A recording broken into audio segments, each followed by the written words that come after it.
हमारा क्वेश्चन है वो है गुड्स का प्रीवियस ईयर क्वेश्चन था, उसमें सबसे पहले पूछा गया था एक्शनेबल क्लेम। देखो, एक्शनेबल क्लेम मतलब है ऐसा क्लेम जो सिर्फ कोर्ट केस या लीगल एक्शन से रिकवर हो सकता है। ये गुड्स के ओनरशिप या राइट्स के डिस्प्यूट्स के लिए रेलिवेंट है। फिर आता है appropriation of goods. Appropriation of goods में सोल्ड गुड्स को बाकी गुड्स से अलग करके आइडेंटिफाई किया जाता है जो डिलीवर होनी है।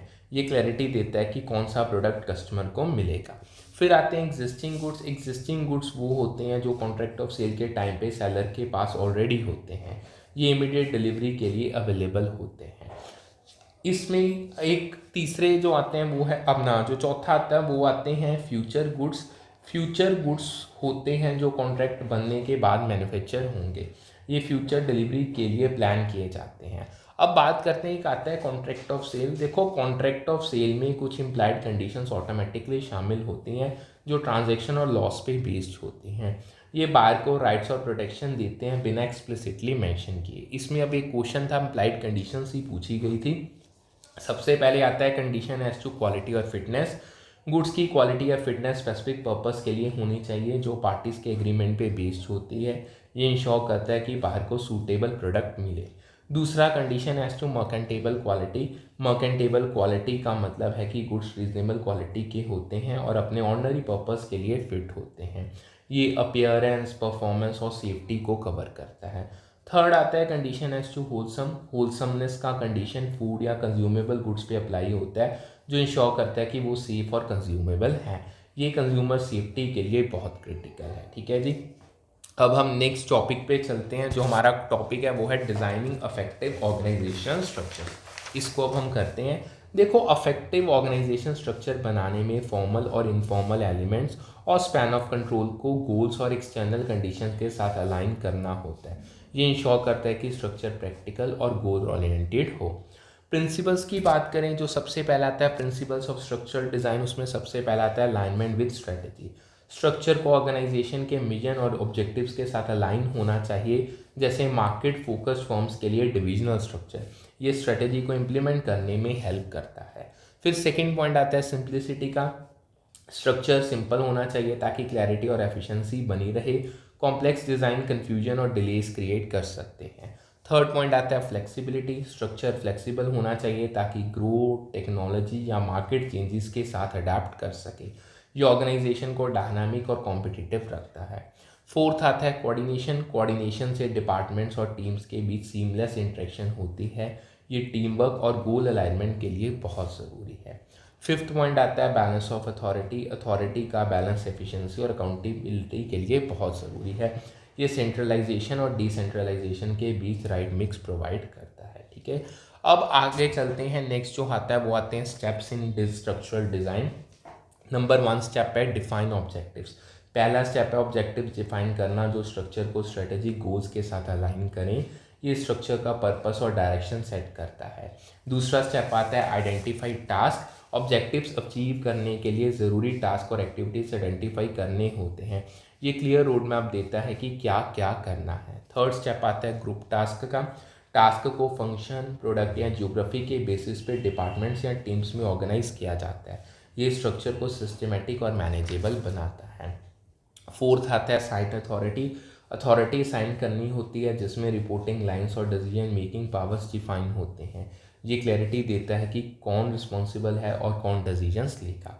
फिफ्थ पॉइंट आता है determine span of control. Span of control decide करना होता है जो टास्क और एम्प्लॉय नीड्स के बेसिस पे सूटेबल हो। ये सुपरविजन और मैनेजमेंट के लिए राइट बैलेंस प्रोवाइड करता है। सिक्स पॉइंट आता है integrate informal elements. Informal elements जैसे सोशल नेटवर्क्स को इंटीग्रेट करना होता है ताकि कोलैबोरेशन इम्प्रूव हो। ये फॉर्मल स्ट्रक्चर के गैप्स को फिल करता है और टीम वर्क को बूस्ट करता है। ठीक है जी। अब इसमें ना एक छोटा सा पॉइंट है कंसिडरेशंस का। देखो, सबसे पहला सेंट्रलाइजेशन और डिसेंट्रलाइजेशन का बैलेंस ऑर्गेनाइजेशन के नीड्स के हिसाब से करना होता है। ये एफिशिएंसी और फ्लेक्सिबिलिटी के लिए इम्पॉर्टेंट है। दूसरा, इंडस्ट्री के ट्रेंड्स, कंपटीशन और रेगुलेटरी रिक्वायरमेंट जैसे एक्सटर्नल फैक्टर्स को कंसीडर करना ज़रूरी है। ये स्ट्रक्चर को रेलेवेंट और कॉम्प्लाइंट रखता है। थर्ड, स्ट्रक्चर को रेगुलरली रिव्यू और एडजस्ट करना होता है ताकि वो डायनामिक इन्वायरमेंट में रेलेवेंट रहे। ये अडेप्टेबिलिटी और लॉन्ग टर्म सक्सेस के लिए बहुत ज़रूरी है। ठीक है जी, होप्स आपको ये समझ आ गया होगा। अब आगे चलते हैं, जो नेक्स्ट हमारा टॉपिक है वो है अथॉरिटी एंड रिस्पॉन्सिबिलिटी के रिलेटेड। देखो, अगर हम बात करें रिस्पॉन्सिबिलिटी का मतलब है ऑर्गेनाइजेशन में स्पेसिफिक रिजल्ट्स या टास्क को कंप्लीट करने की ड्यूटी, जो अकाउंटेबिलिटी और परफॉर्मेंस मैनेजमेंट का बेस है। ये इंश्योर करता है कि हर कोई अपने रोल के आउटकम्स के लिए जवाबदेह हो। ठीक है, अगर मैं आपको मीनिंग बताऊं, देखो रिस्पॉन्सिबिलिटी एक इंडिविजुअल का वो ड्यूटी है जो उसके रोल या सुपीरियर द्वारा असाइन किए गए टास्क या गोल्स को कंप्लीट करने के लिए होता है। जो ये जॉब डिस्क्रिप्शन और ऑर्गेनाइजेशनल एक्सपेक्टेशन से डिफाइंड होता है। ये अकाउंटेबिलिटी से जुड़ा है, मतलब इंडिविजुअल्स अपने एक्शंस या इनएक्शंस के रिजल्ट्स के लिए जवाबदेह होते हैं। इससे परफॉर्मेंस ट्रैक करना और इवेल्युएट करना आसान होता है। ठीक है, अगर हम बात करें टाइप्स की, टाइप्स ऑफ रिस्पॉन्सिबिलिटी, सबसे पहले आती है ऑपरेटिंग रिस्पॉन्सिबिलिटी। ऑपरेटिंग रिस्पॉन्सिबिलिटी में स्पेसिफिक टास्क को एग्जीक्यूट करना होता है, जैसे प्रोडक्शन मैनेजर का क्वालिटी आउटपुट इंश्योर करना। ये डे टू डे ऑपरेशंस के लिए ज़रूरी है। दूसरा आता है ultimate responsibility. Ultimate responsibility high level managers की होती है, जो टीम या डिपार्टमेंट के ओवरऑल परफॉर्मेंस के लिए जवाबदेह होती है। ये स्ट्रेटेजिक और बिग पिक्चर रिजल्ट्स पे फोकस करती है। थर्ड आता है पर्सनल रिस्पॉन्सिबिलिटी। पर्सनल रिस्पॉन्सिबिलिटी एक इंडिविजुअल का अपने टास्क के प्रति कमिटमेंट है, चाहे सुपरविजन हो या ना हो। ये सेल्फ डिसिप्लिन और मोटिवेशन को प्रमोट करता है। अब इसके अगर की करेक्टरिस्टिक्स की बात करें, मेजर फीचर्स की बात करें, तो मेजर फीचर्स में सबसे पहला देखो, नॉन ट्रांसफरेबल। टास्क डेलीगेट किए जा सकते हैं, लेकिन आउटकम्स की अल्टीमेट रिस्पॉन्सिबिलिटी असाइनिंग मैनेजर के पास ही रहती है। ये इंश्योर करता है कि मैनेजर अपने डिसीजंस के लिए अकाउंटेबल रहे। दूसरा, role specific responsibilities job descriptions, organisational goals और मैनेजरियल एक्सपेक्टेशन के बेसिस पे डिफाइंड होते हैं।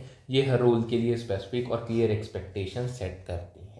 थर्ड पॉइंट आता है performance oriented responsibilities measurable outcome से लिंक्ड होती हैं, जैसे डेडलाइंस मीट करना या टारगेट्स को अचीव करना। ये परफॉर्मेंस इवैल्यूएशन के लिए क्लियर क्राइटेरिया देता है। ठीक है, अब बात करते हैं इसके सिग्निफिकेंस का। सबसे पहला पॉइंट आता है, देखो रिस्पॉन्सिबिलिटीज एक्सपेक्टेशंस को क्लियर करती हैं, जिससे एम्प्लॉयज़ को अपना रोल समझ आता है। ये कन्फ्यूजन कम करता है और फोकस को बढ़ाता है। दूसरा, ये अकाउंटेबिलिटी को प्रमोट करता है, जिससे इंडिविजुअल एफर्ट्स ऑर्गेनाइजेशन के ऑब्जेक्टिव्स के साथ अलाइन होते हैं। इससे टीम और ऑर्गेनाइजेशन का परफॉर्मेंस इंप्रूव होता है। Third, responsibilities clear success criteria देते हैं, जो परफॉर्मेंस इवैल्यूएशन में हेल्प करता है। ठीक है जी, इसके अलावा बात करें तो ये मैनेजर्स को एम्प्लॉयज़ के वर्क को फेयरली असेस करने में मदद करता है। अब बात करते हैं इसके चैलेंजेस की। सबसे पहला चैलेंज है, अगर रोल डेफिनेशंस क्लियर नहीं होते तो कन्फ्यूजन या ओवरलैप हो सकता है। ये एफिशिएंसी और टीम वर्क को अफेक्ट कर सकता है। दूसरा, ज़्यादा रिस्पॉन्सिबिलिटीज़ देने से एम्प्लॉयज़ का एफिशिएंसी या मोराल कम हो सकता है। बैलेंस रखना ज़रूरी है ताकि बर्नआउट ना हो। थर्ड, रिस्पॉन्सिबिलिटी और अथॉरिटी का बैलेंस क्रिटिकल है, वरना फ्रस्ट्रेशन या फेलियर हो सकता है। बिना अथॉरिटी के रिस्पॉन्सिबिलिटी देना एम्प्लॉयज़ के लिए डीमोटिवेटिंग होता है। ठीक है जी, अब बात करते हैं नेक्स्ट टॉपिक पे चलते हैं, अथॉरिटी। ठीक है जी, अगर अथॉरिटी देखो एक लेजिटिमेट पावर है, जो इंडिविजुअल को डिसीजंस लेने, रिसोर्सेज को एलोकेट करने और दूसरों को डायरेक्ट करने के लिए दी जाती है। ये ऑर्गेनाइजेशन के स्ट्रक्चर और हायरार्की से आती है। अगर मैं इसकी डेफिनेशन बताऊं, अथॉरिटी डिसीजंस लेने, डायरेक्टिव्स देने और ऑर्गेनाइजेशन रिसोर्सेज यूज़ करने का राइट है, जो गोल्स अचीव करने के लिए होता है। ये मैनेजर्स को इफेक्टिवली काम करने की पावर देता है। ये अथॉरिटी ऑर्गेनाइजेशनल हायरार्की में पोजीशन या सुपीरियर्स द्वारा डेलीगेशन से मिलते हैं। इससे क्लियर होता है कि कौन क्या डिसीजन ले सकता है। ठीक है जी, अब आगे चलते हैं, नेक्स्ट आती हैं टाइप्स ऑफ अथॉरिटी। उसमें सबसे पहली आती है line authority. Line authority direct supervisory power है, जो मैनेजर्स को अपने सबॉर्डिनेट्स को डायरेक्ट करने के लिए मिलती है, जैसे टीम को मैनेज करना। ये हायरार्की के वर्टिकल फ्लो में काम करती है। दूसरा आता है staff authority. Staff authority advisory या सपोर्टिव रोल्स होते हैं, जैसे एचआर मैनेजर्स को गाइडेंस देना। ये डायरेक्ट कमांड नहीं देता, बल्कि रिकमेंडेशंस और सपोर्ट प्रोवाइड करता है। फिर आती है functional authority. Functional authority specific areas के एक्सपर्ट्स को दी जाती है, जैसे IT manager cyber security policies के लिए। ये स्पेशलाइज्ड नॉलेज के बेसिस पे डिसीजंस और ऑर्डर्स देने का राइट देता है। अब बात करते हैं सोर्सेज की। सोर्सेज क्या अथॉरिटी के? सबसे पहला आता है formal authority. Formal authority organisational structure, job roles और ऑफिशियल पॉलिसीज से आती है। ये ऑफिशियल पोजीशन और डॉक्यूमेंटेड रूल्स के बेसिस पे होती है। फिर आती है personal authority. Personal authority expertise, charisma या रिलेशनशिप से आती है, जो इनफॉर्मल लेकिन इन्फ्लुएंशियल होती है। ये ट्रस्ट और रिस्पेक्ट के थ्रू एम्प्लॉयज़ को इन्फ्लुएंस करती है। फिर आती है third legal authority. Legal authority loss और रेगुलेशंस के कंप्लाइंस से आती है, जो ऑर्गेनाइजेशन को गवर्न करती है। ये इंश्योर करती है कि डिसीजंस लीगल बाउंड्रीज के अंदर ही हों। अगर हम इसकी इंपॉर्टेंस की बात करें, सबसे पहला अथॉरिटी मैनेजर्स को प्लान्स एग्जीक्यूट करने, रिसोर्सेस एलोकेट करने और डिसीजंस इन्फोर्स करने के लिए इनेबल करती है। ये स्मूथ ऑपरेशंस और गोल अचीवमेंट के लिए बहुत ज़रूरी है। दूसरा, ये डिसीजन मेकिंग पावर को क्लियर करता है, जिससे रोल्स के ओवर कॉन्फ्लिक्ट्स कम होते हैं। हर कोई जानता है कि उनका अथॉरिटी लेवल क्या है। तीसरा, अथॉरिटी वर्कफ्लोस और कोऑर्डिनेशन को स्ट्रीमलाइन करके ऑर्गेनाइजेशनल एफिशिएंसी बढ़ाती है। ये क्विक डिसीजंस और इफेक्टिव टीम वर्क के लिए बहुत हेल्पफुल है। अगर इसके प्रॉब्लम्स या चैलेंजेस की बात करें, सबसे पहला अथॉरिटी का मिसयूज़ ऑटोक्रेटिक बिहेवियर या एम्प्लॉय डिससेटिस्फेक्शन का कॉज बन सकता है। ये वर्कप्लेस मोराल और ट्रस्ट को डैमेज कर सकता है। दूसरा, अगर रिस्पॉन्सिबिलिटी के मुकाबले अथॉरिटी कम हो तो इनएफिशिएंसीज या बॉटलनेक्स क्रिएट हो सकते हैं। ये एम्प्लॉयज़ को फ्रस्ट्रेट कर सकता है और परफॉर्मेंस को अफेक्ट करता है।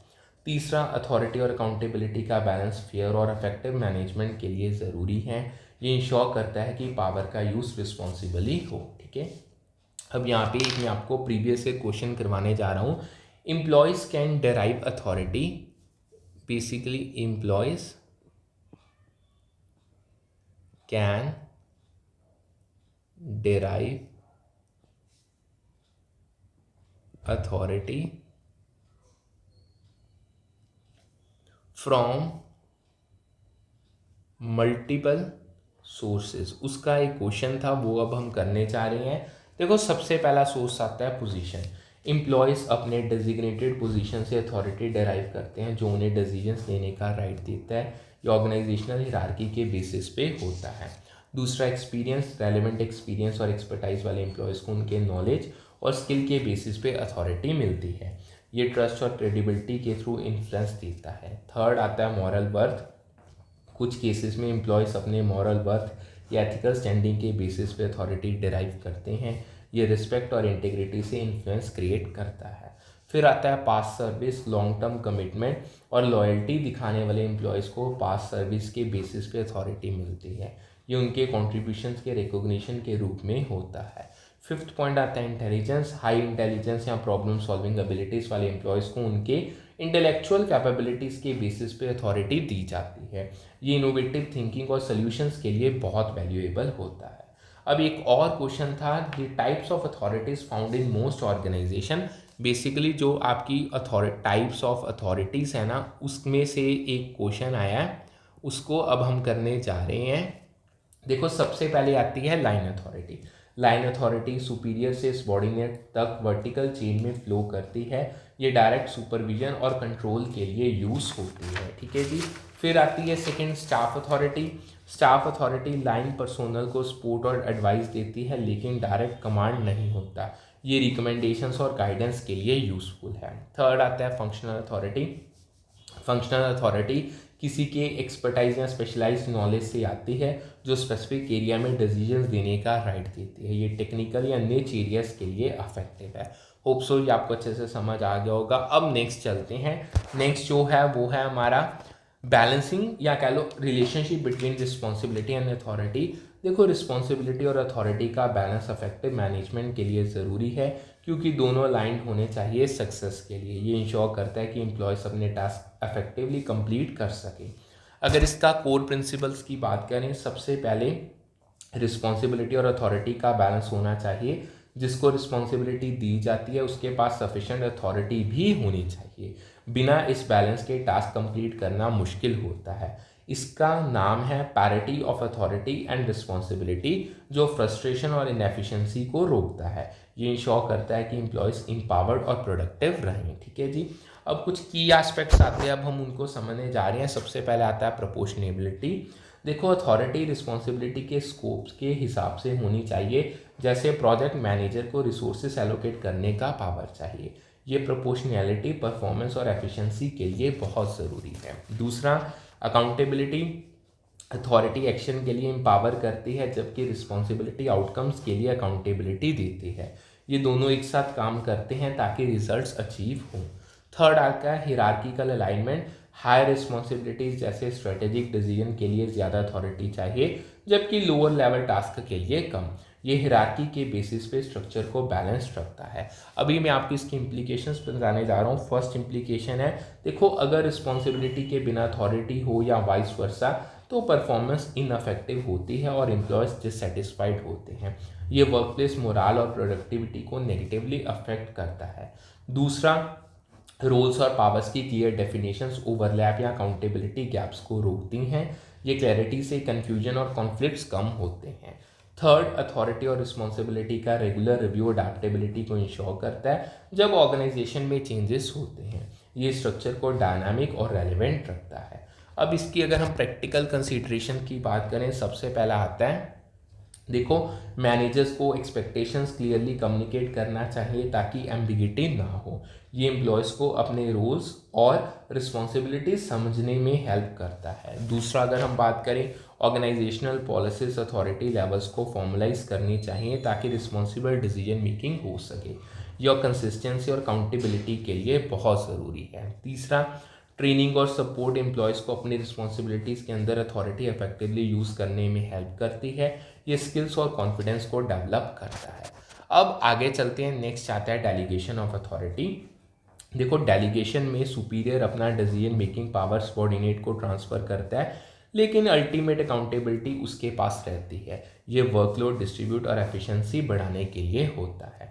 अगर मैं इसकी आपको डेफिनेशन बताऊं, देखो, डेलीगेशन में टास्क असाइन किए जाते हैं और उन्हें कंप्लीट करने के लिए ज़रूरी अथॉरिटी दी जाती है। ये सबॉर्डिनेट्स को एम्पावर करता है और मैनेजर्स का टाइम फ्री करता है।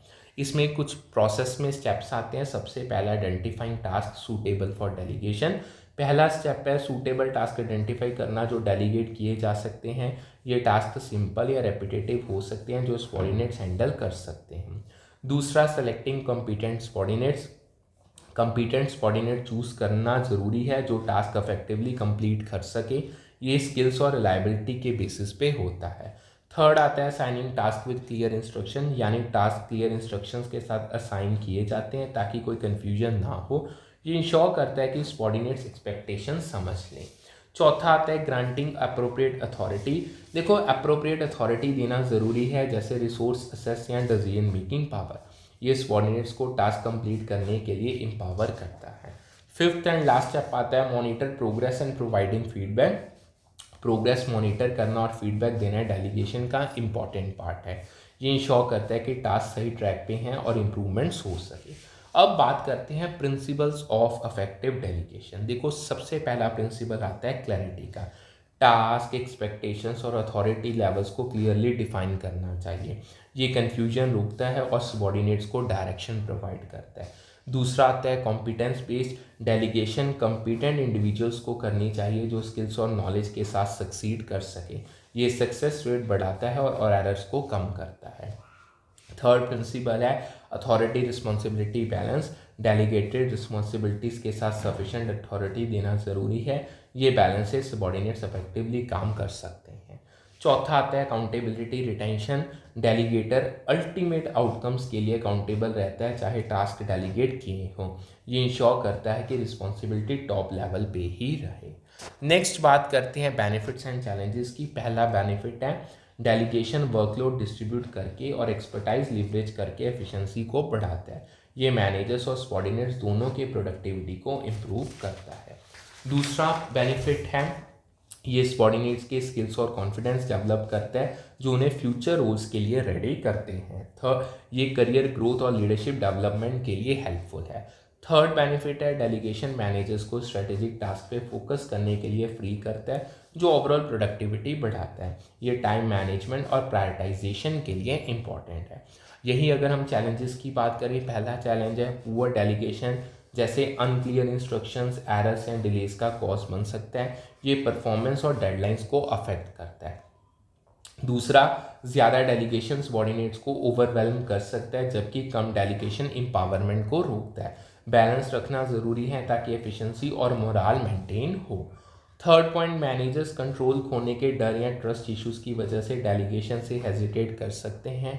ये टीम ग्रोथ और कोलैबोरेशन को लिमिट कर सकता है। चौथा, डेलीगेशन एक एवोल्यूशनरी और डेवलपमेंटल प्रोसेस है, जिसको इंकरेजमेंट और रीइंफोर्समेंट चाहिए। ये स्किल्स को इम्प्रूव करने और कॉन्फिडेंस बिल्ड करने में टाइम देता है। फिफ्थ पॉइंट आता है डेलीगेशन स्किल्स एक्सपीरियंस, फीडबैक और सपोर्ट के थ्रू सीखे और इम्प्रूव किए जा सकते हैं। ये कंटिन्यूस लर्निंग और प्रैक्टिस का पार्ट है। सिक्स पॉइंट की बात करें, सुपरवाइजर्स या लीडर्स का इंकरेजमेंट और रीइंफोर्समेंट इंडिविजुअल्स को कॉन्फिडेंस देता है और डेलीगेशन स्किल्स को डेवलप करता है। ये पॉजिटिव वर्क इन्वायरमेंट और ग्रोथ को प्रमोट करता है। सेवन्थ पॉइंट, रिकॉग्निशन, रिवॉर्ड्स और सपोर्ट के फॉर्म में रीइंफोर्समेंट इंडिविजुअल्स को मोटिवेट करता है डेलीगेशन के लिए। ये ट्रस्ट और कोलैबोरेशन को बढ़ाता है। होप सो ये आपको अच्छे से समझ आ गया होगा। अब मैं एक डेलीगेशन का ही प्रीवियस ईयर क्वेश्चन करवाने जा रहा हूँ आपको। देखो, डेलीगेशन के कुछ फीचर्स समझ लो। सबसे इसका एक प्रीवियस ईयर क्वेश्चन सबसे पहले आता है। देखो, डेलीगेशन से बेटर डिसीजंस होते हैं क्योंकि एक्सपर्टाइज और डाइवर्स पर्सपेक्टिव्स का यूज़ होता है। ये डिसेंट्रलाइज डिसीजन मेकिंग को प्रमोट करता है। दूसरा, डेलीगेशन मैनेजर के हैवी वर्कलोड को कम करती है, जिससे वो स्ट्रेटेजिक टास्क पे फोकस कर सकते हैं। ये टाइम मैनेजमेंट और एफिशिएंसी के लिए बहुत ज़रूरी है। तीसरा, डेलीगेशन सबॉर्डिनेट्स को एडिशनल रिस्पॉन्सिबिलिटीज़ और डिसीजन मेकिंग का चांस देती है, जो उनकी ट्रेनिंग करता है। ये स्किल डेवलपमेंट और करियर ग्रोथ के लिए हेल्पफुल है। अब एक और प्रीवियस ईयर क्वेश्चन है जो स्टेजेस से है, स्टेजेस इन डेलीगेशन।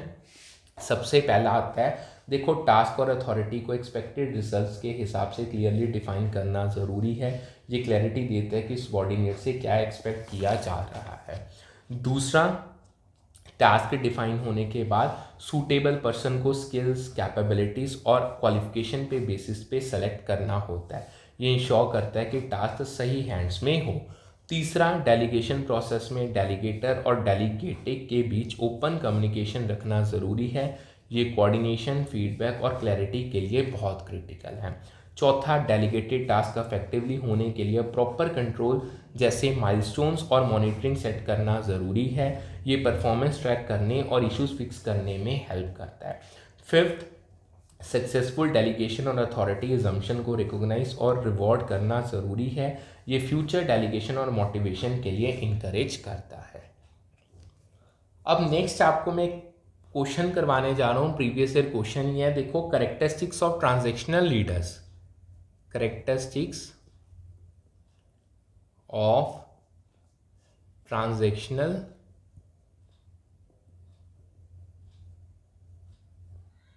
लीडर्स, उसका क्वेश्चन है। अब वो हम करने जा रहे हैं। देखो, सबसे पहला आता है, ट्रांजैक्शनल लीडर्स रिस्पॉन्सिबिलिटीज लेते हैं और इस्टेब्लिश स्ट्रक्चर्स में डिसीजंस करते हैं, एब्डिकेट नहीं करते।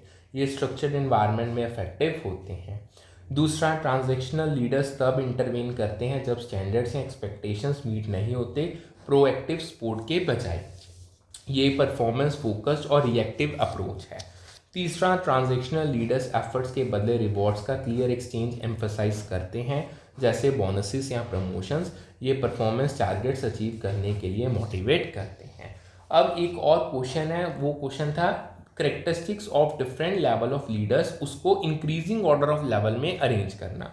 देखो, सबसे पहले ये इंडिविजुअल, अब जो सबसे फर्स्ट आता है इसके रिलेटेड, ये इंडिविजुअल कंट्रीब्यूटर होते हैं जो टैलेंट, नॉलेज, स्किल्स और वर्क हैबिट से ग्रुप ऑब्जेक्टिव्स में कंट्रीब्यूट करते हैं। ये लीडरशिप रोल के बिना प्रोडक्टिव कंट्रीब्यूशन देते हैं। ठीक है जी।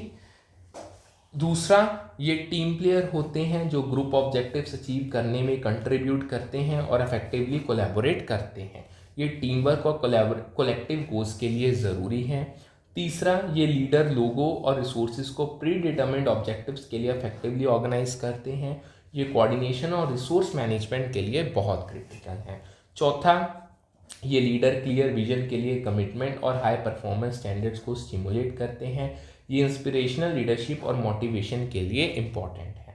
फिफ्थ, ये highest level leader professional will और पर्सनल ह्यूमैनिटी के कॉम्बिनेशन से एंड्योरिंग ग्रेटनेस बनाते हैं। ये लॉन्ग टर्म इम्पैक्ट और एम्पैथेटिक लीडरशिप देते हैं। ठीक है जी, होप सो ये आपको अच्छे से समझ आ गया होगा।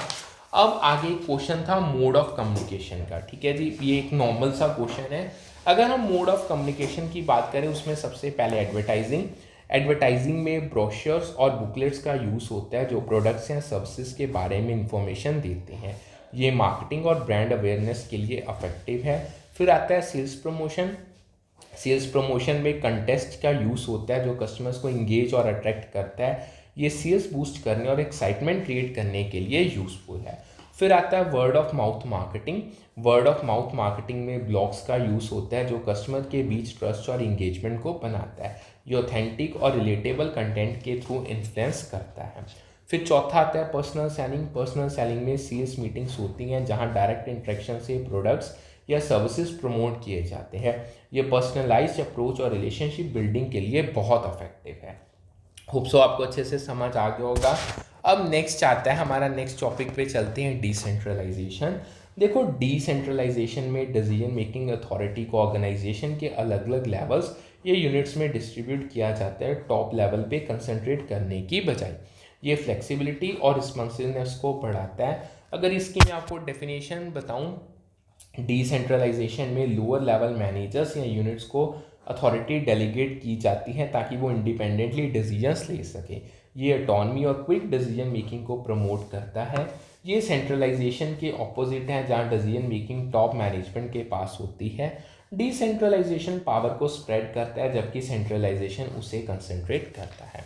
अब बात करते हैं फॉर्म्स ऑफ डिसेंट्रलाइजेशन। सबसे पहली आती है फंक्शनल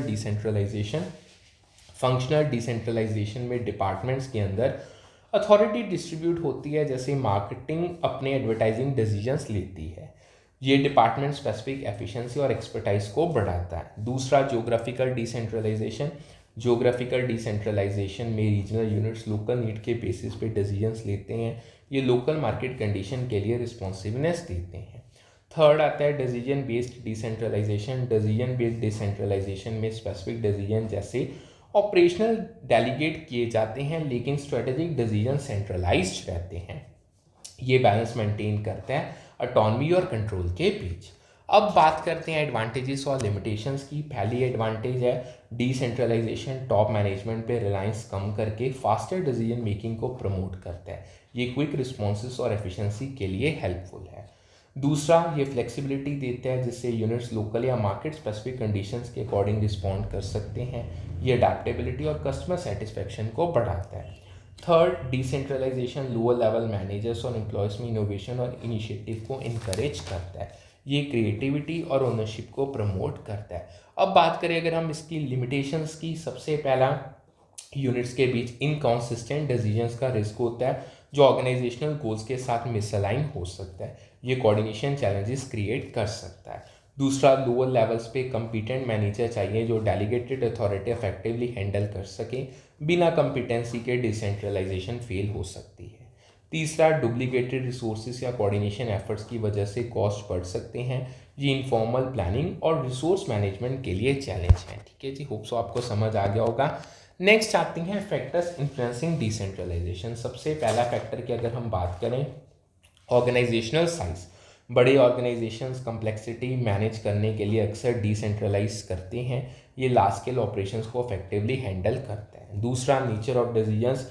रूटीन या लोकल डिसीजंस को डिसेंट्रलाइज करना ज़्यादा कॉमन है। ये ऑपरेशनल एफिशिएंसी और रिस्पॉन्सिवनेस के लिए सूटेबल है। थर्ड आता है technology. Digital tools real time data sharing के थ्रू डिसेंट्रलाइज डिसीजंस मेकिंग को इनेबल करते हैं। ये क्विक और इन्फॉर्म डिसीजंस के लिए हेल्पफुल है। चौथा आता है कल्चर। ऑटोनमी और एम्पावरमेंट को वैल्यू करने वाले ऑर्गेनाइजेशंस डिसेंट्रलाइजेशन की तरफ झुकते हैं। ये इनोवेटिव और फ्लेक्सिबल कल्चर को प्रमोट करता है। अब इसमें एक आती है प्रोडक्ट बेस्ड डिपार्टमेंटलाइजेशन का क्वेश्चन है, वो करवाने जा रहा हूँ। देखो प्रोडक्ट बेस्ड डिपार्टमेंटलाइजेशन में कंपनी को अलग अलग प्रोडक्ट्स या प्रोडक्ट लाइन के बेसिस पे डिपार्टमेंट्स में ऑर्गेनाइज किया जाता है। ये प्रोडक्ट स्पेसिफिक फोकस और स्पेशलाइजेशन देता है। सबसे पहले हर डिपार्टमेंट अपने असाइन प्रोडक्ट पे कंटिन्यूस और अनडिवाइडेड अटेंशन देता है, जो प्रोडक्ट बेस्ड डिपार्टमेंटलाइजेशन का एडवांटेज है। ये प्रोडक्ट डेवलपमेंट और मार्केटिंग को इम्प्रूव करता है। दूसरा, टॉप मैनेजमेंट अलग अलग प्रोडक्ट्स के परफॉर्मेंस को कंपेयर कर सकती है, जो प्रोडक्ट बेस्ड डिपार्टमेंटलाइजेशन का फ़ायदा है। ये प्रॉफिटेबिलिटी और मार्केट सक्सेस को ट्रैक करने में हेल्प करता है। तीसरा, डिपार्टमेंटल हेड्स अपने प्रोडक्ट के परफॉर्मेंस को इम्प्रूव करने के लिए मोटिवेटेड होते हैं। ये अकाउंटेबिलिटी और गोल अचीवमेंट को प्रमोट करता है। अब एक क्वेश्चन था प्रोडक्ट हिरार्की के रिलेटेड, उसको मैं आपको करवाने जा रहा हूँ। प्रोडक्ट हिरार्की, देखो प्रोडक्ट हिरार्की प्रोडक्ट्स को उनके सिमिलैरिटीज़ और डिफरेंसेस के बेसिस पे सिस्टमेटिकली ऑर्गेनाइज करती है। ये प्रोडक्ट और कैटेगराइजेशन और मैनेजमेंट के लिए फ्रेमवर्क देती है। दो प्रोडक्ट हिरार्की में 5 लेवल्स होते हैं। एक प्रोडक्ट फैमिली, फिर प्रोडक्ट क्लास, फिर प्रोडक्ट लाइन, फिर प्रोडक्ट टाइप और लास्ट में आइटम। ठीक है जी, जो ये लेवल्स हैं ये प्रोडक्ट्स को सिस्टमेटिकली अरेंज और एनालाइज करने में हेल्प करते हैं। प्रोडक्ट लाइन एक ग्रुप है जो रिलेटेड प्रोडक्ट्स को एक कैटेगरी या क्लास में रखता है। ये प्रोडक्ट सिमिलर एट्रीब्यूट्स या कस्टमर नीड के बेसिस पे ग्रुप्ड होते हैं। ठीक है, ये एक पेपर में प्रीवियस ईयर क्वेश्चन ही था। देखो उसके बाद एक और क्वेश्चन है, लाइफ इंश्योरेंस एक प्रोडक्ट लाइन का एग्जाम्पल है जिसमें term life, whole life, universal life जैसे पॉलिसीज आते हैं। ये अलग अलग कस्टमर नीड्स के लिए डिज़ाइन होते हैं लेकिन एक कैटेगरी के अंदर होते हैं। फिर आती हैं प्रोडक्ट फैमिलीज। प्रोडक्ट फैमिली जो सेकंड है, प्रोडक्ट फैमिलीज हिरार्की का हायर लेवल है जो मल्टीपल रिलेटेड प्रोडक्ट लाइंस को कवर करते हैं। ये ब्रॉडर कैटेगरीज को रिप्रेजेंट करते हैं। तीसरा आता है product classes. Product classes common characteristics के बेसिस पे प्रोडक्ट्स को ग्रुप करता है जो ज़्यादा स्पेसिफिक लेवल है। ये प्रोडक्ट लाइंस के अंदर फर्दर कैटेगराइजेशन देता है। चौथा, जो फोर्थ आता है वो आते हैं प्रोडक्ट टाइप्स। देखो प्रोडक्ट टाइप्स प्रोडक्ट लाइन के अंदर स्पेसिफिक वेरिएशंस या ऑप्शंस को रिप्रेजेंट करते हैं जो और नैरो कैटेगराइजेशन देता है। ये कस्टमर के स्पेसिफिक नीड्स के लिए डिजाइन होता है। सो इससे हम आज का सेशन यहीं पे करते हैं वाइंड अप। होप सो आपको जितना करवाया उतना अच्छे से समझ आ गया होगा। कोई डाउट है तो आप पूछ सकते हो। सो मिलते हैं with a new session with a new set of topics. Thank you.